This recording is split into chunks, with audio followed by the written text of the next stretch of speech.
આગળ વાત કરીએ તો બરોડા ડેરીની મેરા કુવા દૂધ મંડળીમાં કૌભાંડની તપાસ હાથ ધરવામાં આવી રહી છે। 10 દિવસમાં તપાસ કરીને રિપોર્ટ સરકારને સોંપવામાં આવશે।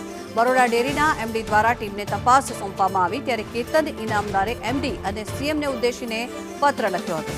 5 મૃત સભાસદના નામે 39 લાખના કૌભાંડ આચરવામાં આવ્યા હતા તેનો આક્ષેપ કરવામાં આવ્યો છે। આ સમગ્ર મામલે પત્ર લખવામાં આવ્યો। વધુ માહિતી મેળવીએ સંવાદદાતા કૃણાલ શર્મા જોડાયા છે આપણી સાથે। કૃણાલ, પત્ર લખવામાં આવ્યો છે સીએમને ઉદ્દેશીને, કયા મુદ્દાઓ ખાસ ટાંકવામાં આવ્યા છે આ પત્રમાં, શું માંગ?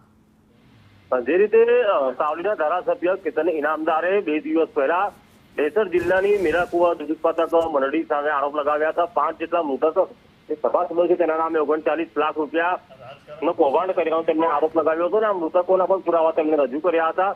ત્યારબાદ એમડી અને સીએમ આ બંનેને લખીને એક લેટર પણ તેમને જારી કર્યો હતો અને તમામ પુરાવા સહિતનો પત્ર લખીને તપાસની માંગ કરી હતી। હવે આ તપાસ એમડી અજય જોશી દ્વારા એક ટીમ બનાવવામાં આવી છે। આ ટીમને તપાસ સોંપાઈ છે। 10 દિવસમાં આ રિપોર્ટ સરકારે સુપ્રત કરશે તેવો આદેશ પણ કરવામાં આવ્યો છે। ત્યારે તપાસ બાદ હવે શું બહાર આવે છે ને કોની ધરપકડ થાય છે ને કોના નામ બહાર આવે છે તે જોવું રહ્યું। જી આભાર કૃણાલ સમગ્ર માહિતી।